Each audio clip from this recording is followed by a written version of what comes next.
Right, hello, everyone, and welcome to the last webinar in our series on researching China in a new era.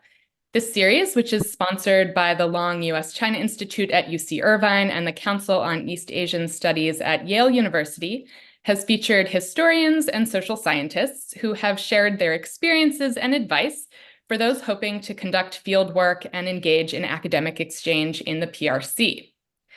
While the first two webinars highlighted the experiences of graduate students and more junior faculty, the webinar today will feature two senior scholars who recently returned to China to participate in conferences, give talks, and evaluate research conditions.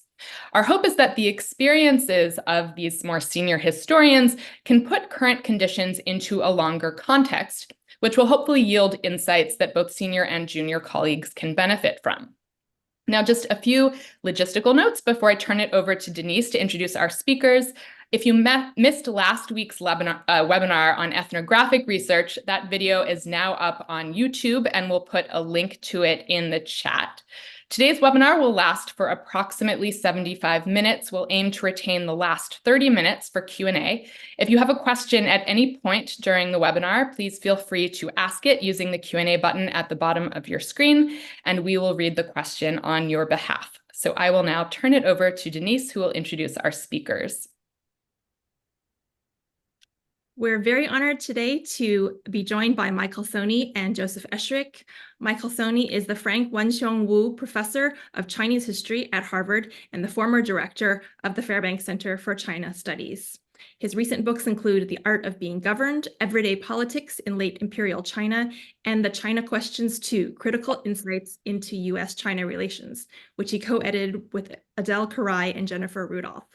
He just returned from having spent the fall as a visiting professor at Xiamen University and will be returning there for spring semester. Our second speaker, Joseph Esherick, is the author of multiple books, including Reform and Revolution in China, the 1911 Revolution in Hunan and Hubei, The Origins of the Boxer Uprising, which won the John K. Fairbank Prize from the American Historical Association and the Joseph R. Levinson Prize from the Association for Asian Studies. Another book entitled Ancestral Leaves, and his most recent book, Accidental Holy Land, The Communist Revolution in Northwest China. After 40 years of teaching at the University of Oregon and the University of California, San Diego, Professor Esherick retired in 2012 and now lives in Berkeley, California. Please join me in welcoming Michael Szonyi. Thanks very much. First of all, let me thank Professor Baum and Professor Ho for this wonderful session, which I've learned a great deal from, but I think is also has been a really useful series as we all try to navigate junior and senior different disciplines, as we try to navigate the new research framework in China. So I'm going to speak as the conveners requested for about 20 minutes. I'm afraid I'm just back from China a day or two ago, so I don't have a PowerPoint. I'm going to talk a little bit about what I've been doing in China for the last 6 months, give some general thoughts about research conditions and why the situation is the way it is. I'll then make a couple of specific and practical suggestions. It sounds like that was one of the things that people really valued from the previous two sessions. And then I'll conclude with some broader reflections. So as Denise mentioned, I spent the fall as visiting professor at Xiamen University. I also held a brief fellowship at the Institute of Humanities and Social Science in Beida. While there, I was conducting research on two projects, one a late imperial project and one a modern project, involving both archival work and rural field work. I also gave a lot of talks, I think probably about 15 talks over the course of the 3 months. And I think the other sort of activity that I was engaged in, which I think bears some thinking about, is that there was a political dimension to being in China at this moment. I thought it was important to convey to Chinese colleagues that American scholars like myself are still committed to collaborating with them and engaging with them, despite the deteriorating broader bilateral relationship that I was really hoping that we would be able to maintain the professional and personal relationships that I've built up over time. So, as I think all of the previous speakers rightly did, I want to really emphasize that what you're going to hear from today in social science terms, N equals 1. This is my experience. One hears, not so much among scholars, but in the media, very authoritative comments about the climate for research in China today. And I don't think anyone really knows the climate for research in China today, because everything is so dependent on personal circumstances. Overall, my time as a participant in academic exchange over the last 4 months was overwhelmingly positive. I would rank it as one of the intellectual high points of my career. With some exceptions, I had a number of unpleasant and negative experiences, but I'm not going to talk about them today because they were primarily related to my administrative role. As Denise mentioned, I was the director for 6 years of the Fairbanks Center for Chinese Studies. And a lot of the unpleasantness that I experienced had to do with kind of lingering consequences of that role. I think part of the reason for why this experience was so positive for me was the reinvigoration of academic and personal networks that I've built up over the last 30 plus years in China. And so this is one of the reasons why I think, despite the challenges of working in China, the risks of working in China, which I think are not as great as is often presented in the media, but are real, I really want to, the overall message I want to communicate is the importance of seizing the opportunity to re-engage with China, not just for the moment, but for your longer term career, and indeed for the longer term educational and broader relations with the countries, between the two countries. So some general thoughts. Why the current openness towards academic exchange in China is, I think, an expression of a very common phenomenon in Chinese politics, which is that the leaders have said, the leadership, Xi Jinping has said, China should reopen to the world. We should go back to business as usual. He's done that repeatedly, most explicitly at the November summit with Biden, but he hasn't actually said how people should go about that. And no one is really sure. So a lot of people in China want to be able to check the box of doing what the senior leadership has said, but they're not sure how to go about it. I dealt with the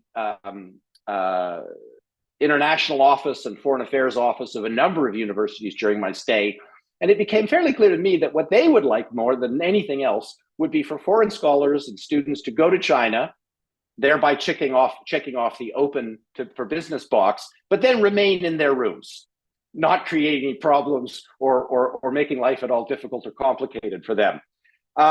But there's actually space to do rather more, and that's what I think Joe and I will talk a little bit more about. Another broad comment I'd like to make is that I was really struck that ordinary people, both rural people and academics who don't work narrowly on US-China relations or on China's international relations, middle-class people in the cities, are largely unaware of the extent of the deterioration in the bilateral relationship. That's just not a theme that comes up in casual conversation.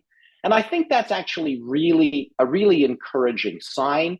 I could get into the more details if people are interested, but this has to be a deliberate decision from, if not the senior leadership, from the party center, and it suggests a desire on the part of the party leadership to keep open the possibility of a reversal of course, a return to a more positive relationship between China and the outside world, which I think is again creates opportunities for people like us.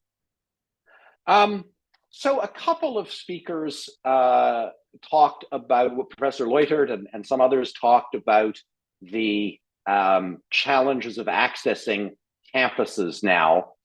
I actually almost missed my talk at Fudan because my paperwork had not been filled out correctly, and the guards wouldn't let me onto the Fudan campus for a little while. There is a extraordinary surveillance regime in place in China today. It certainly has all kinds of dystopian elements, but mostly that surveillance regime is not directed at academics and not directed at foreign scholars.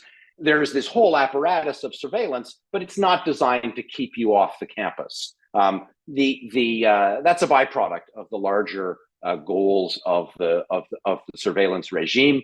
There's been some talk about speculation about whether that regime will be lifted. I think it's very, very unlikely. I visited a kindergarten actually just a couple of days ago, and entering a kindergarten in China, there were some very tragic events that took place in a kindergarten some years ago. And entering a kindergarten in China today, it's like entering a prison. Even higher security than a university campus. Once these surveillance regimes are in place, they're not easily removed. But as I said, I don't think that foreign scholars or scholars of Chinese origin are the real targets of this surveillance regime. So the issue becomes then, how does one negotiate it to minimize risk to you and to your academic partners? And I'll talk a lot about, in the next 10 minutes or so, about the balancing act that working in China requires today. So a couple of practical comments. The first thing, I think probably many of the graduate students in the webinar will have heard this before, but I really feel I want to reemphasize it. The time has passed, I think, when you can safely go to China on any random visa and do academic research. I think that to go on tourist visa, as I myself have done many times, is asking for trouble, and I'm not going to ever do it again, and I recommend that you not do it ever again. It's very unlikely that you will get into trouble, but when you do, if you do, you really don't want your first call to the embassy to go something like this. Well, I've run afoul of this regulation or so on, and then the person at the embassy will say, well, what visa are you on? And you'll say, well, I'm on a tourist visa. And they are duty bound to help you, but it's not going to be a good start to that exercise. But more important than that, I think, is the need to keep your Chinese collaborators, your Chinese friends safe and comfortable. I'm going to talk about a couple of different collaborators. I won't mention them by name, but one in particular, at every single meeting that we had with anyone else, he would begin the meeting by saying, this is Michael Szonyi, and he's so-and-so and so-and-so, and he is here on the appropriate visa. Clearly this was a subject of some concern to him. And I think we have to respect that. I'm actually not sure, and I would be interested to have a conversation, probably not at this venue, but maybe later, about what this means for scholars from Taiwan and scholars from the PRC as well. My understanding is that there is not a different Taibao Zheng for scholars as for anyone else. And so that's a whole other question of how to negotiate that I think is worth thinking about. A couple of words about technology. I did not get a burner phone. I just bought a Chinese phone, and I'm going to have WeChat on that phone from now on. And I think that will make the IT people at Harvard much more comfortable. I didn't get a burner computer because I couldn't afford one. I'll come back to that actually in a moment. Um,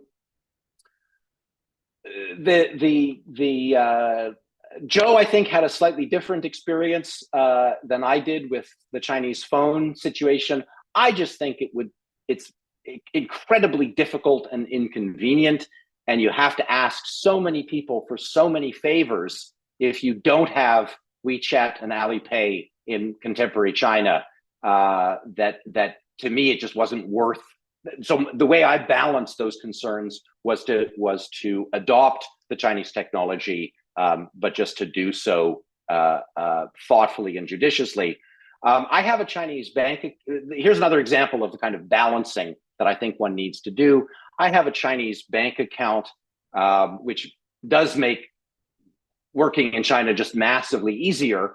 And actually, now I'm remembering, the reason I want to mention this is that it's not just the environment in China that we need to attend to, it's also the environment in the United States. So as a consequence of having a Chinese bank account, I'm now much more careful about my reporting to the IRS. And that's true of honoraria that I've received and so on, which is not significant amounts, not amounts that are going to make me rich. But I think there are surveillance regimes on both sides of the Pacific, and it makes sense to attend to both of them. The main thing I want to talk about in terms of practical advice and technology is data management.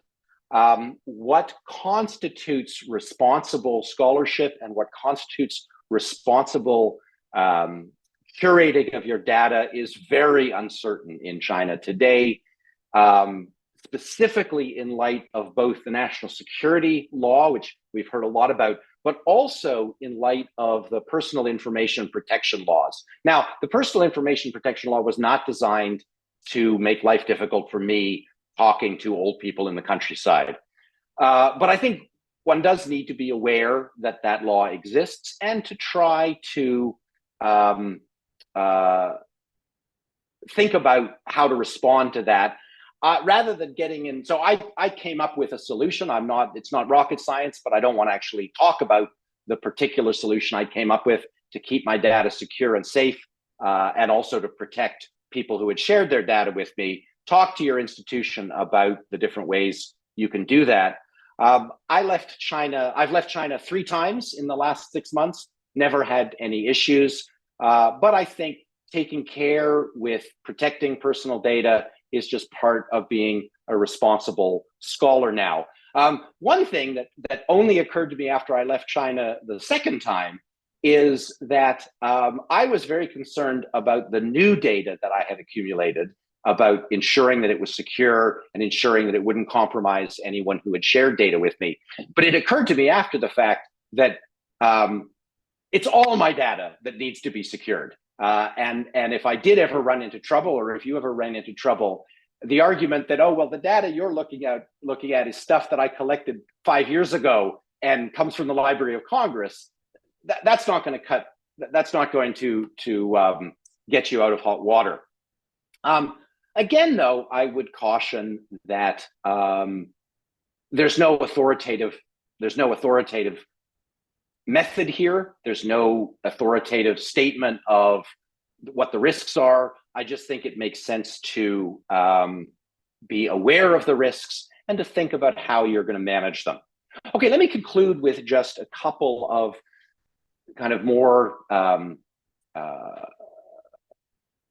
some comments about what my experience was like. I was talking about today's webinar with Mark Wu of Harvard Law School and my successor as director of the Fairbanks Center, and he put it very nicely. There's a different operating system in China today, but there's still an operating system.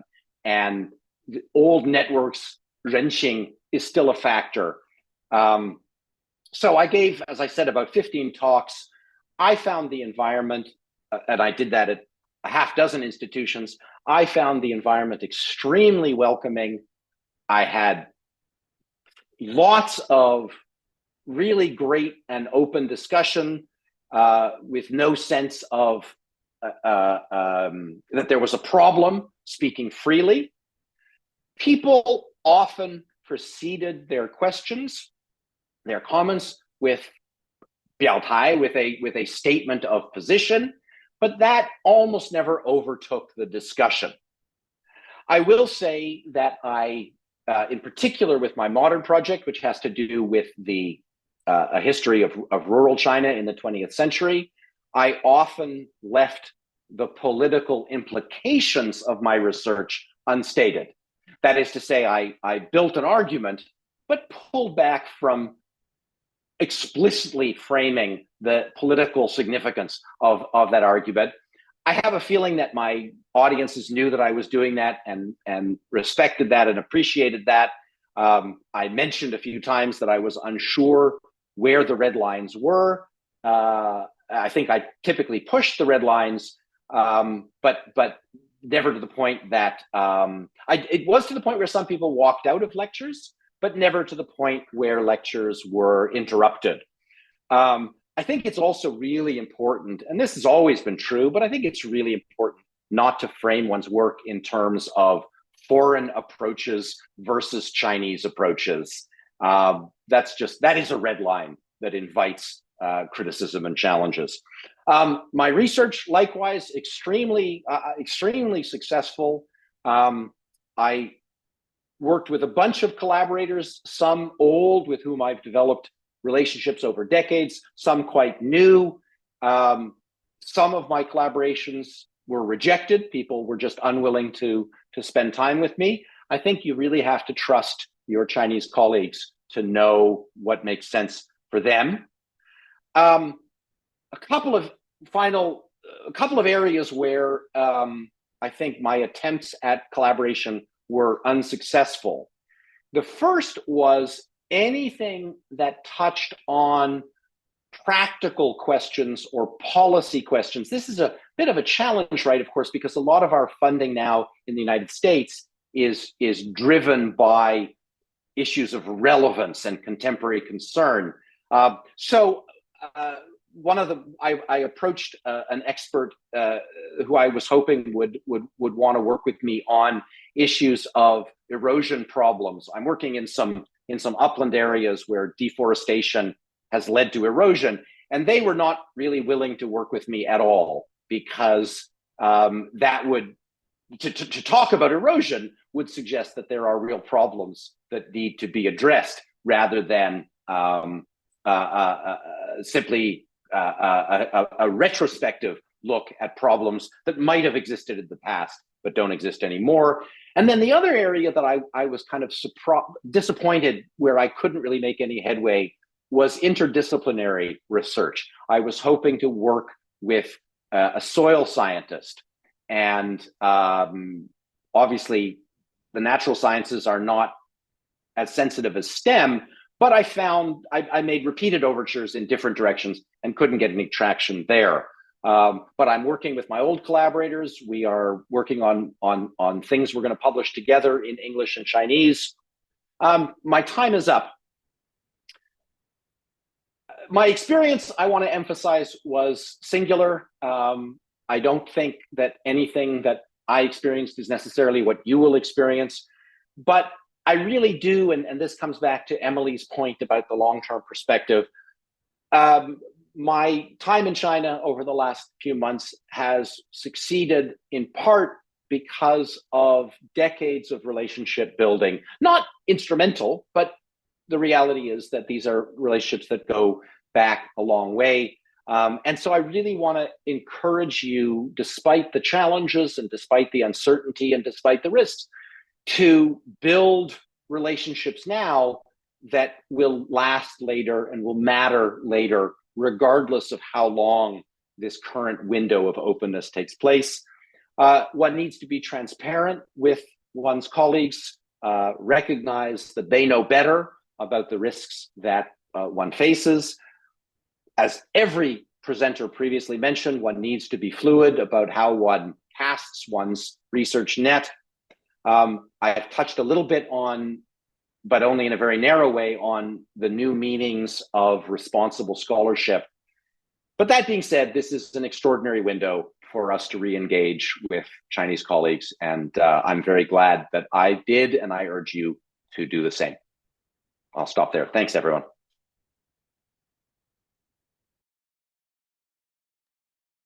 Thanks so much, Michael. Joe, why don't you go ahead?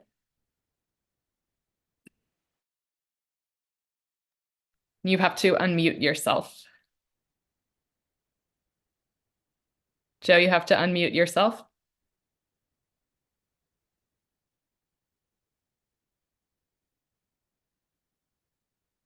Joe, we can't hear you. Be unmuted there. There you go. Okay. Now there's the. I don't want to stop crying. Okay. You're showing me up, Joe. That's okay. Don't speak too soon. How's that one? No, I can't get it started. Anyway, come on. There we are. Okay.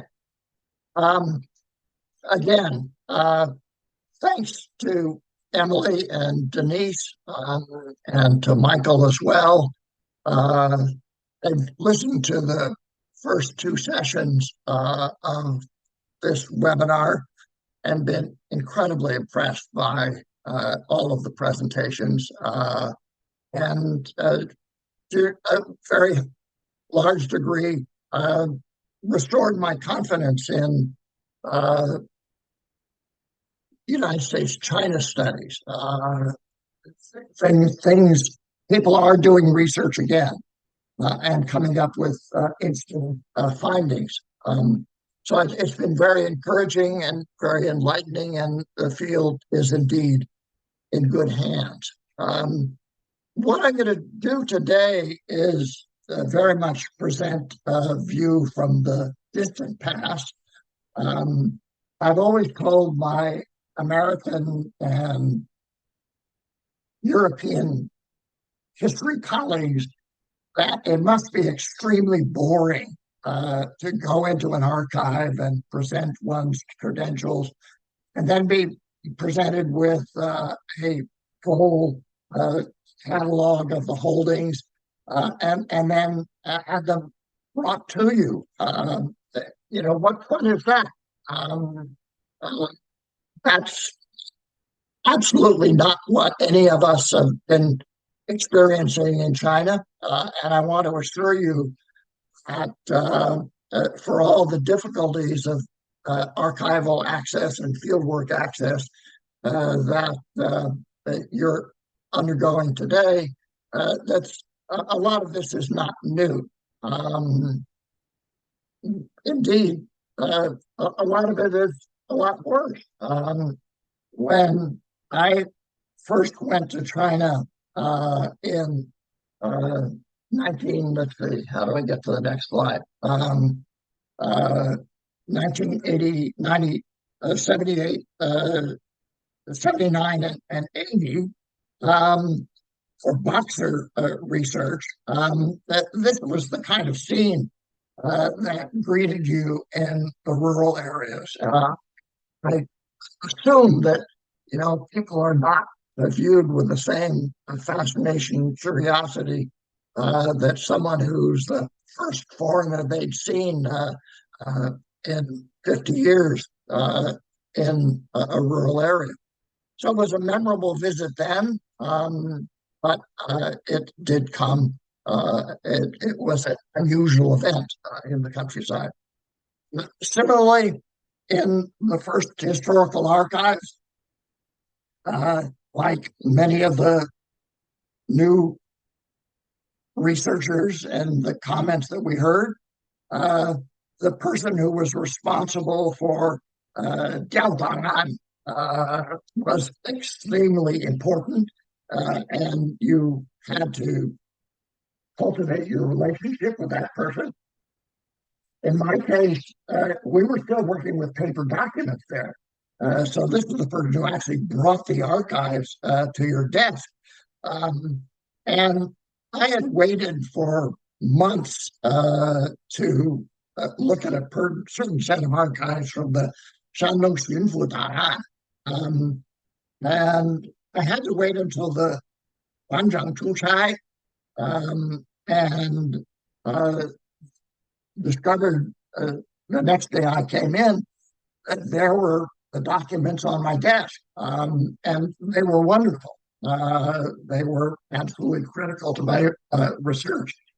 On the other hand, 2 days later, the Guangzhou Huilai, and the archives were quickly taken away. So, the new generation has embraced these sort of challenges, and the same principles that I think governed my work and others in the older generation: hard work, good manners, sensitivity to the circumstances. In the long run, often, not always, will pay off. I would also note that I spent 17 years in the field of China studies before I ever went to China. I even published 3 books in those years. Publishing was a lot easier then. But there are not many of my generation that was trained in Taiwan and Hong Kong that are still left. But it's important to remember that history, and it's important not to forget Taiwan, and that there are a lot of materials that are still there, either in the Yuan or in the Academia Sinica libraries. There are clear advantages to the present situation. In many ways, it's much better than it was. In my generation, they used to receive documents from the PRC with a stamp on them from the U.S. Customs Service that they had been admitted to the U.S. Only for research purposes. The current online access of large number of documents is obviously a new fact of life in the world we live in.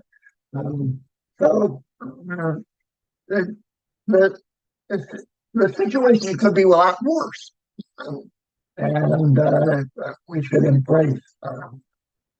Now, I want to talk briefly about the technical matters and again, I would endorse Michael's point that her experience is not necessarily going to be relevant to the new generation, but visa and hosts and things like that. I was invited to speak at the Beijing Forum, at the Beijing Luntang, and use that opportunity to go to China, then go on to visit Shanghai, Guangzhou, Xi'an, and I had a 10-year R visa that I'd acquired when I was teaching at the Beidai's Yejing Xuetang. So I still had a valid visa, and I would note that I have heard from some people that those 10-year visas have been extended for 3 years because of the COVID closing, though that's worth confirming. I did not, to my knowledge, have a host institution for this visit, but I probably did fill in Peking University on the entry documents at the airport. On electronics, and here, as Michael has indicated, my experience was different. I brought neither laptop nor phone to China. I acquired a Chinese burner phone and was able to set up WeChat, Weixin on it. As Michael and others can testify, I'm such a technological klutz that I had great difficulty in communicating with anyone overtly. Was unable to link my phone to a Chinese bank account for a variety of reasons I need not go into here. I would say that obviously having a phone, which at least has Weixin on and that's absolutely essential for communicating with others. The advice I would give is get a burner phone in the United States, set up Alipay on it here in the United States. You can't do it from China. If you're concerned about the security of the bank account that it's linked to, set up a separate bank account and use that and put enough money in it to take care of your expenses in China. The use of currency of old-fashioned paper bills is not absolutely impossible in China. The main problem is getting somebody to accept them who is able to give you change. And institutions, for tax reasons, will insist on giving you exact change, and that's usually not possible. And say, gold, it doesn't work for things. But it does work for individuals. You can't have individual things. My wife had a phone that was linked to a bank account, and she paid for travel. And when I was in the field, colleague would pay, and he would accept a sort of Chapadol equivalent in cash. Now, a few words about my November trip to China. And here again, I would stress that this is unlikely to be directly relevant to any of the others on this webinar, because Zhou Xirui is relatively well known in China. So the warning that we're dealing with people who are known is not necessarily the same as dealing with people who are younger scholars without reputation. There is one thing in here I would absolutely endorse Michael's comments. People throughout China were anxious to have a foreigner come and visit and speak about China and speak in Chinese and give lectures and so on. And this kind of thirst for exchanges is real and is something that I am very much committed to and would very much endorse. I gave talks in Beijing and Beida, in Shanghai, at Fudan and Huadongshifan, at Chengdu, at Xi'an, and even in Yan'an. To some degree, the Beijing, Shanghai, and Chengdu talks were prearranged, but the precise time and the date was always a last-minute affair. Universities seem to prefer avoiding a formal university-wide announcement of talks. Those would require a more complicated approval process. And they also resisted my suggestion that we just have a Zotan Hui, that would be more informal. Apparently, it was impossible to have an honorarium, which they thought was necessary for a foreign honored guest. And so I was never able to have a Zotan Hui. Despite the lack of formal announcement, the talks were well attended, especially at Beida, which is where this picture was taken. Often the crowds were substantial, even requiring a change of venue. A university-wide announcement was usually avoided, but students who knew about it immediately put it on their Weixin account, and the word got out rather quickly And as is seen here, the crowds were generally more than a room would allow. Now, this gets to the question of what to say, what not to say, how to self-censor. It may be that, Michael and I have a little bit different advice here. As many of you know, my last project was on the origins of the Shandong border region.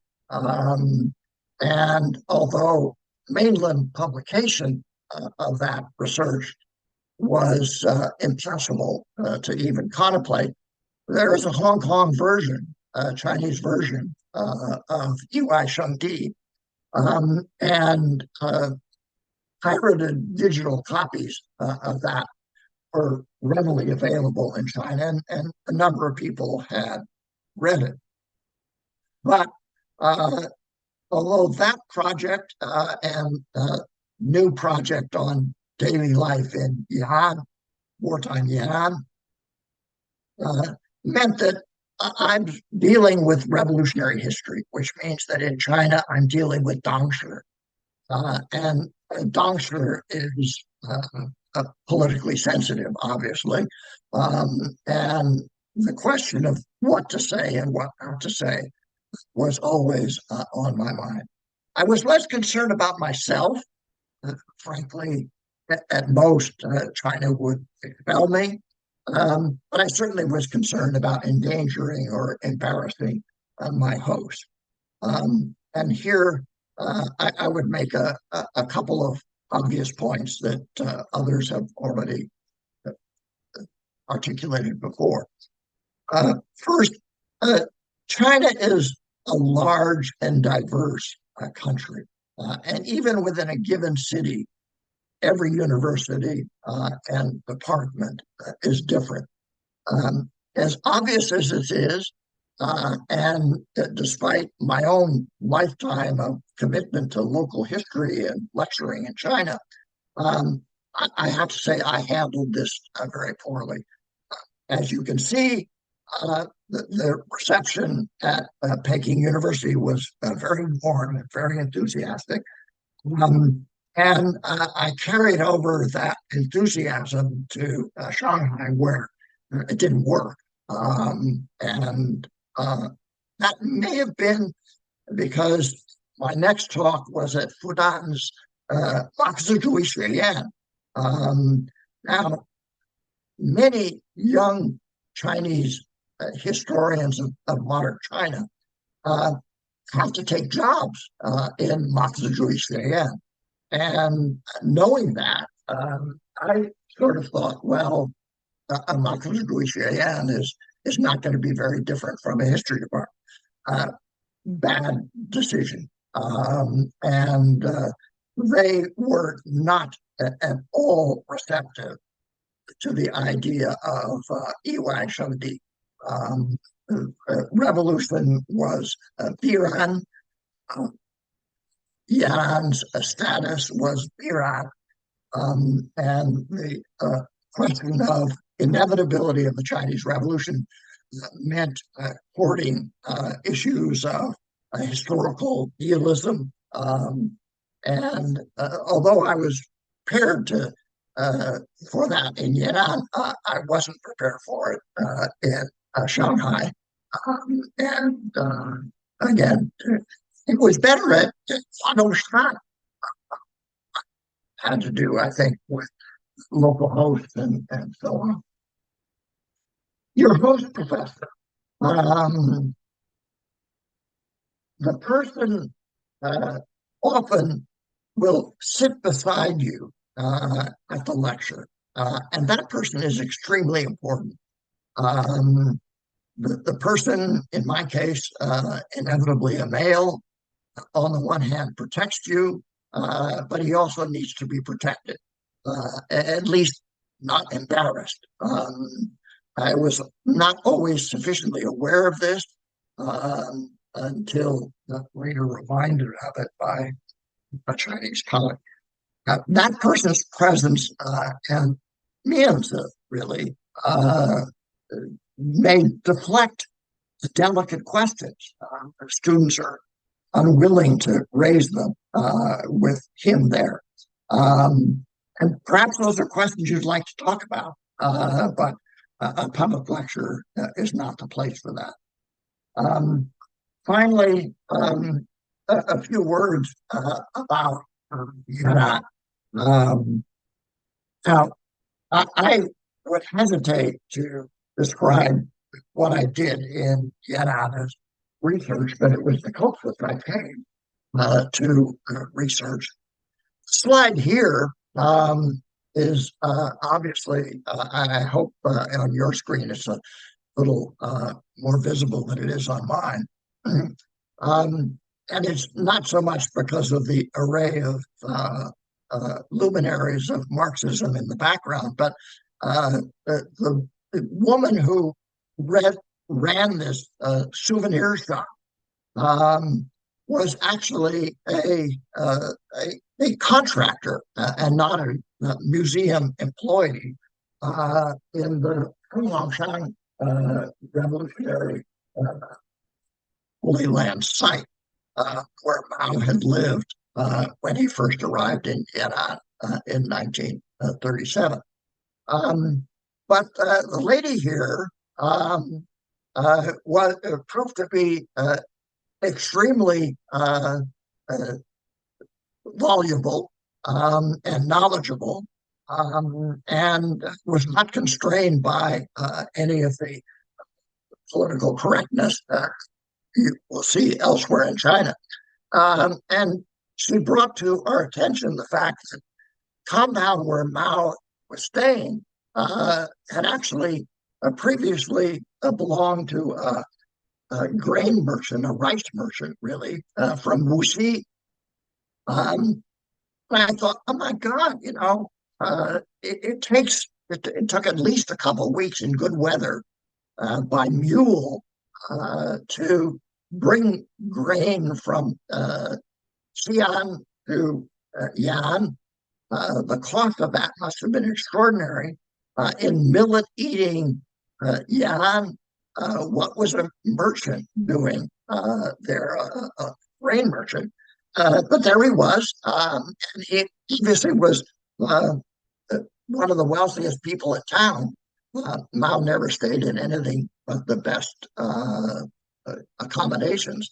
So that was a key insight into the revolutionary, pre-revolutionary economy. I also learned from her that actually that hadn't been the first place that Mao stayed. He had first stayed in these now refurbished caves, which were actually old temple sites, undoubtedly, actually carved directly into the rock. Probably Mao was afraid of bombing by the Kuomintang at that time. And it must have been terribly cold. He got there in January, and he didn't stay there for long. But that site, you had to go to the back of the little stele in front of the caves to read who they belonged to and what they were to find anything about it. Everybody knows about Mao's traditional dwellings, but nobody knew that. So poke around. You'll never know what you're going to find. Finally, unexpected audience. I knew to avoid sensitive issues in Yan, but the audience arranged for invited to again a hastily organized lecture at Yan'an University was at least respectable. And one professor there had her entire class arrayed for photographs with me. And it turns out she had devoted the entire class to reading my Yi Shengdi, and debating it. So even in the revolutionary Holy Land, where my message was not particularly welcome, there are people who are interested and want to pursue historical questions, and they are unexpected contacts and always can be useful. So I'm going to leave plenty of time for questions and discussions here, and Michael back into the discussion. So let me stop here. Again, thank you for the opportunity to share these not terribly relevant, I'm sure, impressions. I think the main message I would leave with all of you is that 道路是曲折的，前途是光明的。So fear not, things will get better. Thank you. Thank you so much to Michael and Joe for these thoughtful and inspiring presentations. We'll now turn to Q&A from the audience. If you haven't yet submitted your questions, please do so with the Q&A box rather than the raise hand function. And Emily and I will do our best to facilitate the dialogue by grouping questions together and posing them out loud. I think Emily will start with the first question about giving talks. So we have one question from Joan Judge, and this is actually a question that I was thinking about as both of you were presenting your experiences about giving talks for Chinese audiences. So something that I had heard was that sometimes scholars are asked to submit a script of their talk in advance, and that parts of the script might then be excised or censored, or you might be asked to rewrite parts of the talk. Did you have any kind of similar experience as this? Did you have to send papers in advance? This is probably one that it's worth both of us answering, although maybe not every question is worth both of us answering. So I was wondering about that. That did not happen. I wonder if this may have to do with conferences versus talks. So it may be that papers in advance has become the norm for a formal conference. But the counter argument is that Joe and I were both at the Beijing Luntan, and I don't know. I was not asked to prepare a paper in advance. It wouldn't be actually possible for me to present a script in advance. So if I were asked to do that, I would simply say I won't be able to present at your event, because that's just not how I give papers.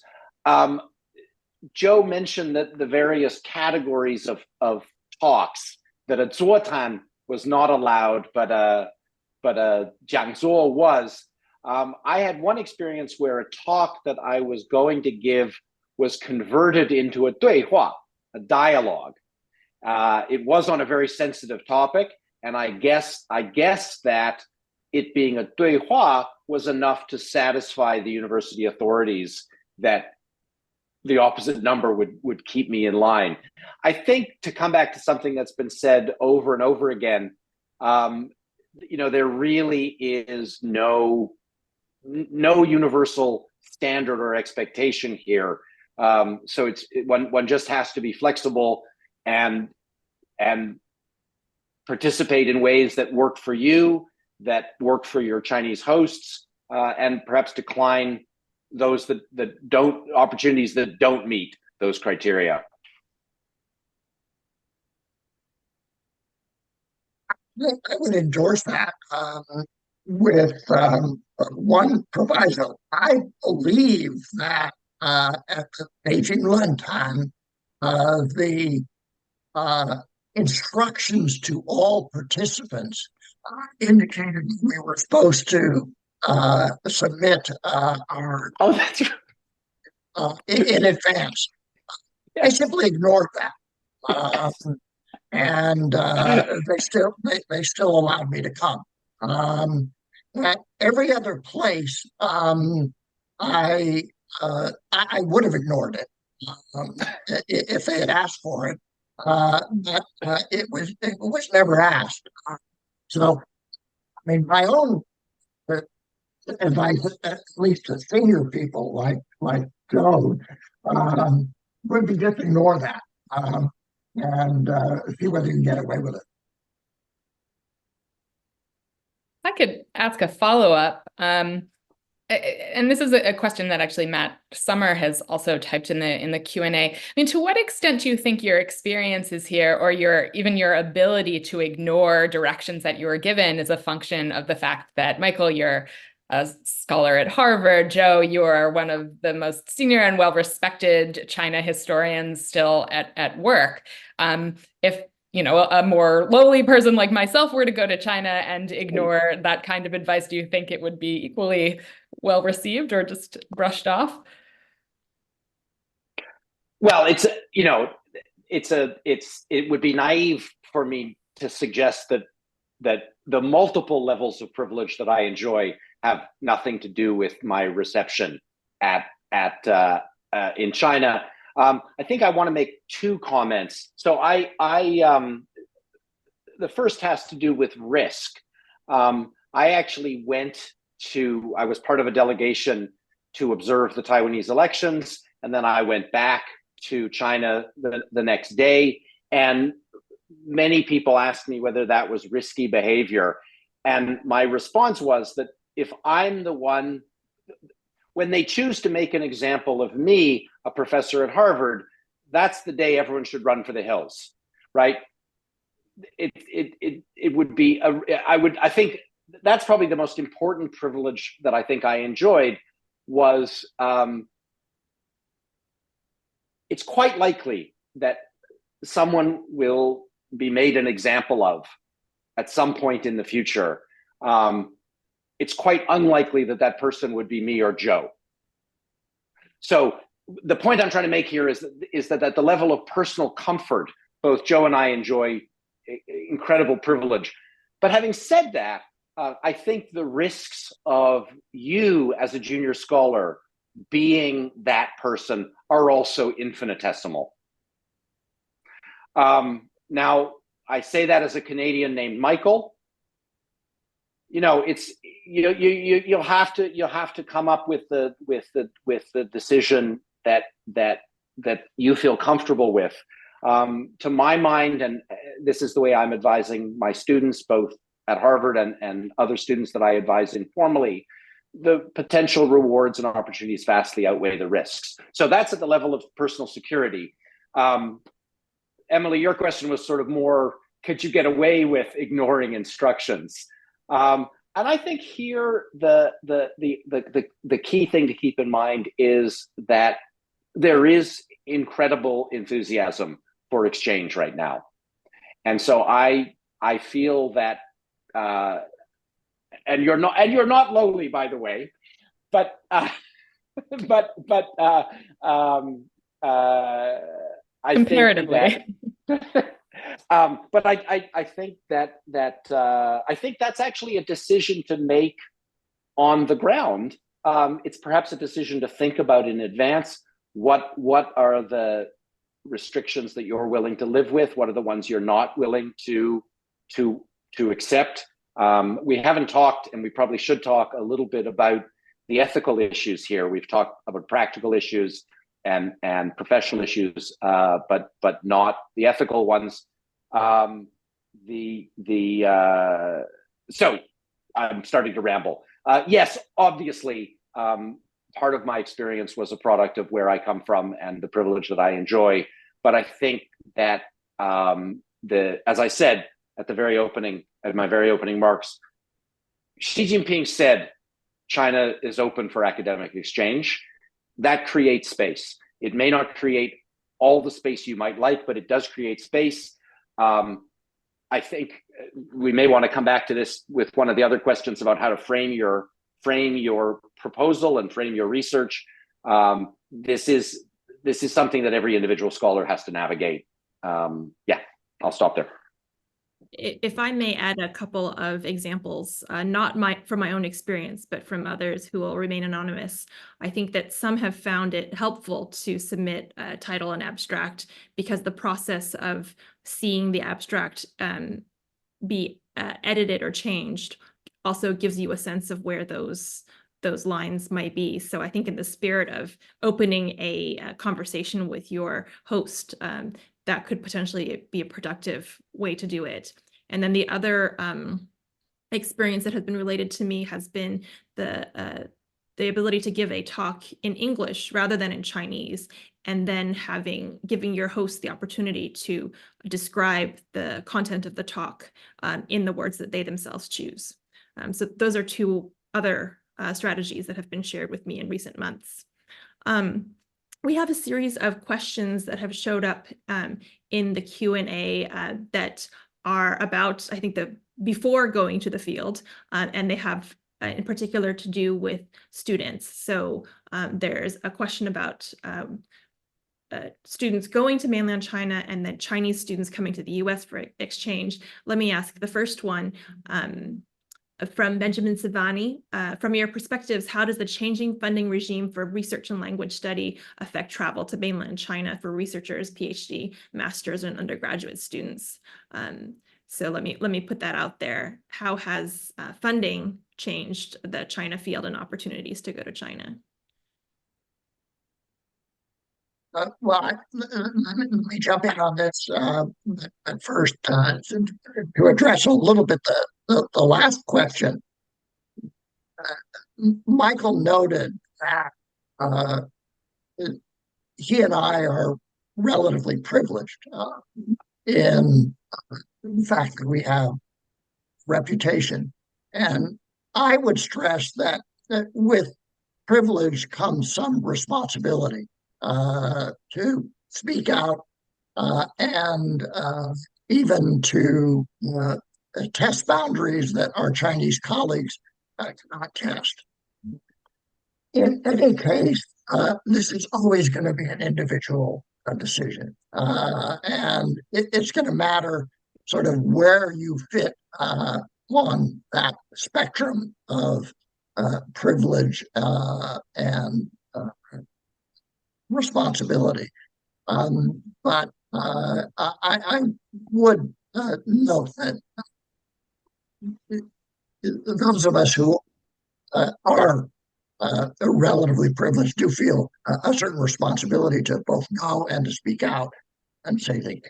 Now, funding, again, Michael probably can say more about this, and the two of you can say more about this.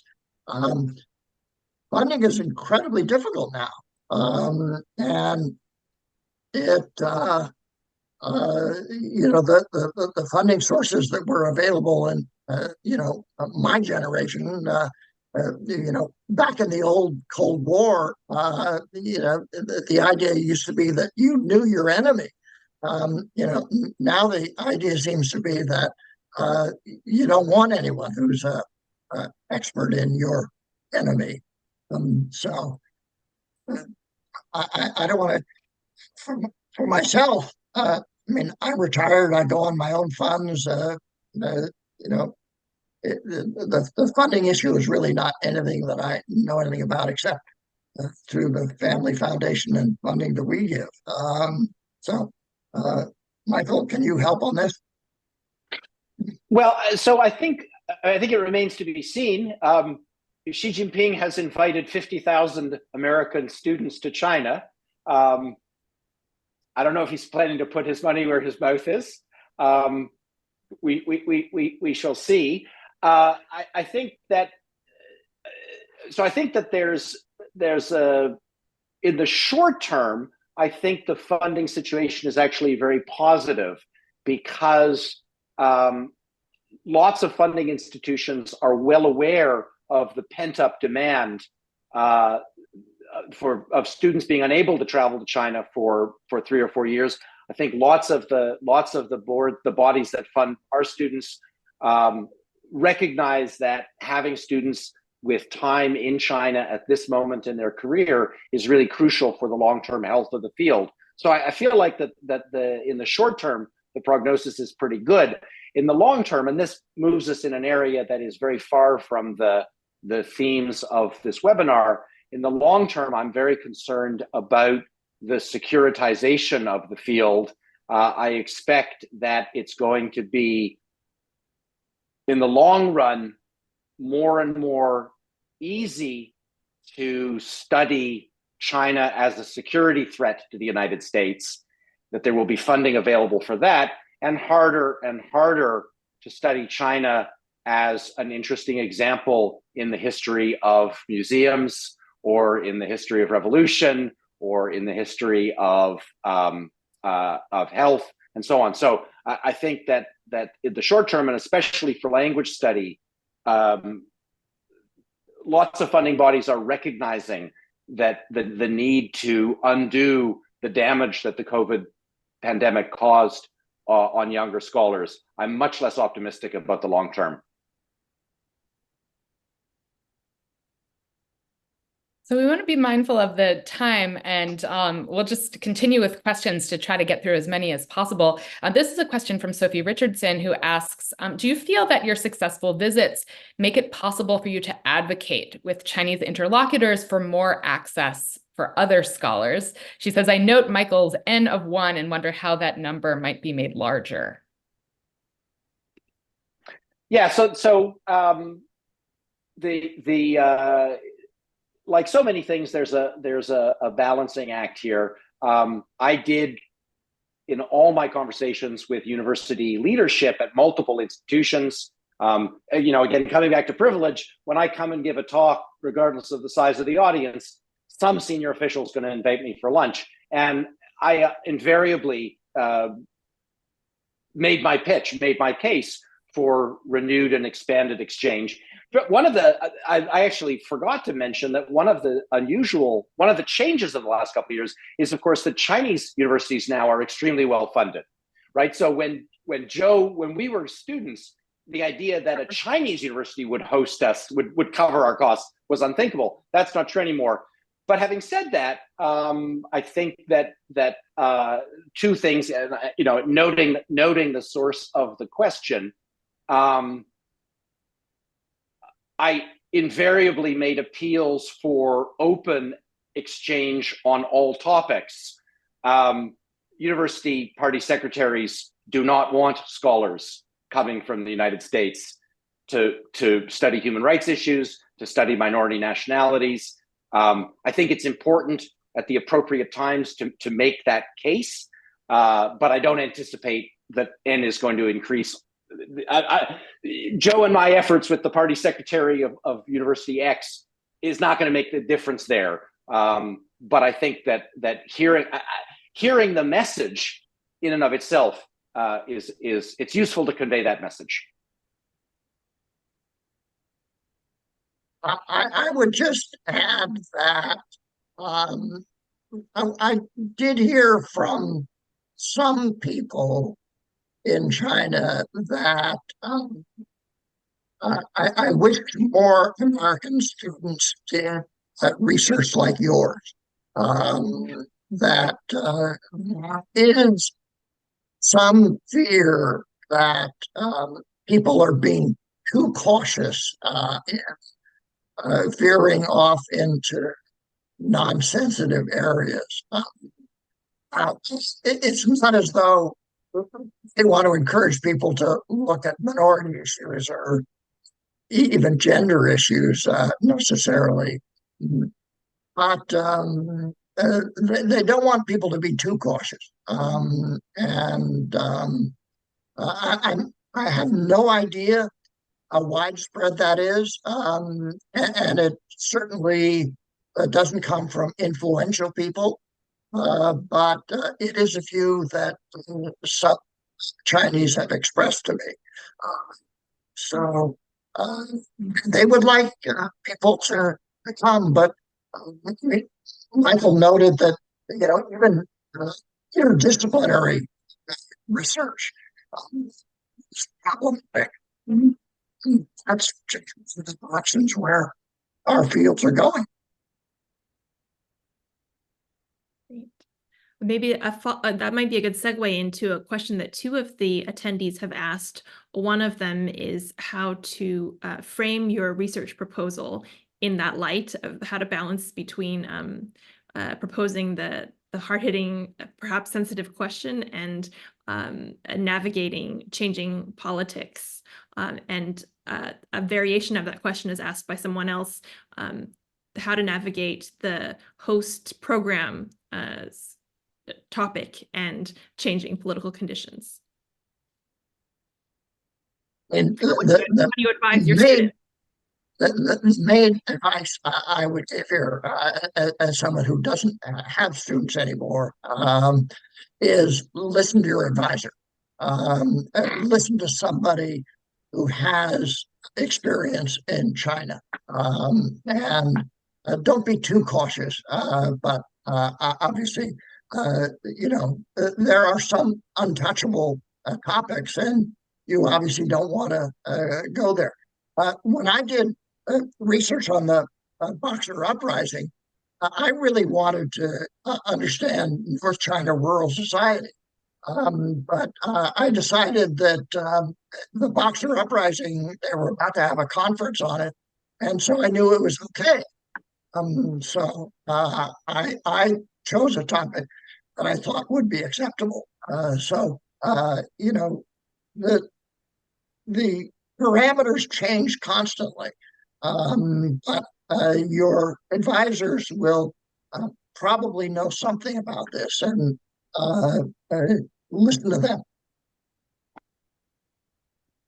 Yeah, I would just supplement that you can listen to your advisor in the States, but you should also listen to your colleagues in China, because they will be able to guide you through the language.